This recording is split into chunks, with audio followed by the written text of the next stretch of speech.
अमिताभ बच्चन की फिल्म सूर्यवंशम तो सभी को याद होगी। फिल्म में अमिताभ ने हीरा का किरदार निभाया था और अपनी पत्नी को पढ़ा लिखा कर अफसर बनाया था।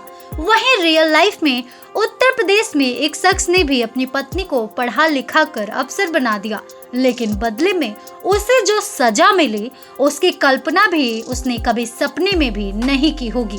प्रयागराज में पति पत्नी से जुड़ा हुआ एक मामला कई दिनों से सुर्खियों में है, जो कि पूरे देश में चर्चा का विषय बना हुआ है। ये बात तो सभी जानते हैं कि कामयाबी किसी के भी सिर पर चढ़ जाए तो उस बारे में कुछ कहा नहीं जा सकता।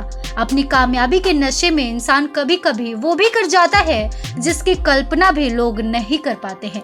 ऐसा ही कुछ हुआ प्रयागराज के रहने वाले एक चतुर्थ श्रेणी कर्मचारी पति के साथ, जिसने शादी के बाद अपनी पत्नी को पढ़ा लिखा कर पीसीएस अधिकारी बना दिया। मगर पीसीएस अधिकारी बनते ही पत्नी ने अपने उसी पति के साथ बेवफाई कर उसे ही किनारे कर दिया। पत्नी से धोखा खाने के बाद बेचारे पति ने मीडिया का सहारा लिया और अपना गुहार लगाया। बता दें कि सफाई कर्मी पति का नाम आलोक मौर्य है, जो प्रतापगढ़ में तैनात है, और उसकी पत्नी ज्योति मौर्य बरेली में एसडीएम पद पर तैनात है। पति का आरोप है कि उसकी पत्नी और उसका प्रेमी दोनों मिलकर उसकी हत्या की साजिश रच रहे हैं। आलोक ने बताया कि साल 2010 में उसकी वाराणसी के चिरई गांव की रहने वाली ज्योति से शादी हुई थी। ज्योति ने शादी के बाद आगे की पढ़ाई करने की इच्छा जताई। उसके बाद आलोक ने अपनी छोटी सी तनख्वाह में पैसे काट कर उसकी पढ़ाई के लिए रुपए जोड़े। उन्होंने अपनी पत्नी का दाखिला प्रयागराज के एक अच्छे कोचिंग सेंटर में करवाया था। साल 2015 में जिस दिन उसके घर 2 जुड़वा बेटियां हुई, उसी दिन पीसीएस का रिजल्ट आया और ज्योति का सिलेक्शन पीसीएस में हो गया। पूरे घर में खुशी छा गई। उस समय ज्योति ने इसका श्रेय अपने पति आलोक मौर्य और ससुर को दिया था।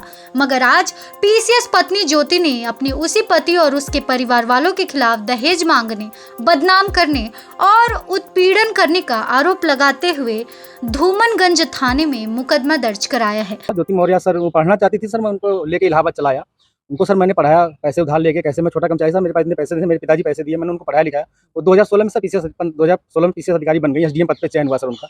उनकी 16वीं रैंक भी आई, महिलाओं में टॉप किया, उन्होंने 3रा रैंक पाया। बहुत खुशी का माहौल था सर, मेरे पूरे गाँव में जश्न था और हम लोगों को गाँव में बहुत अच्छा स्वागत हुआ। सब लोगों ने कहा एक बहू जो है एसडीएम बनी। उन्होंने अपने बाइट में भी कहा कि आज मैं जो सफल हुई हूँ और उसका श्रेय मेरे पति आलोक कुमार मौर्य और मेरे ससुर राम मुरारी मौर्य का है। लेकिन सर आज परिस्थिति ऐसा बन गई कि वही ससुर और वही पति राम मुरारी मौर्य दहेज उत्पीड़न का मामला सर झेल रहे हैं सर हम।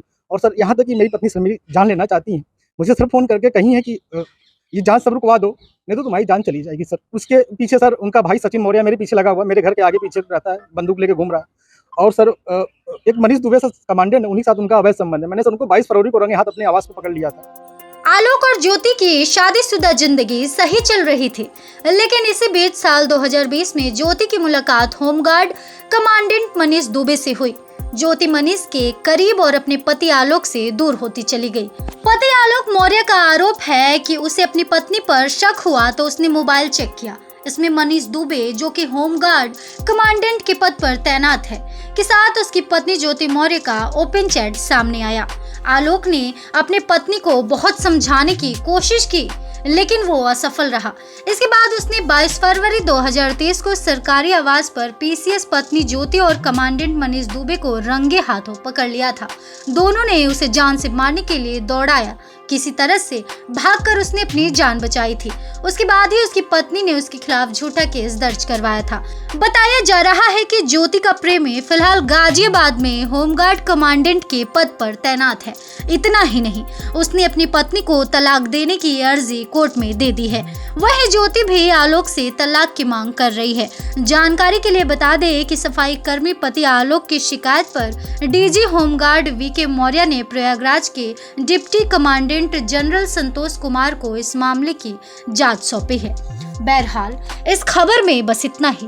आपको ये खबर सुनकर क्या कुछ कहना है हमें कमेंट सेक्शन में जरूर बताएं और इस तरह के तमाम लेटेस्ट अपडेट्स से जुड़े रहने के लिए करारा न्यूज़ डे एंड नाइट को सब्सक्राइब करना ना भूलें।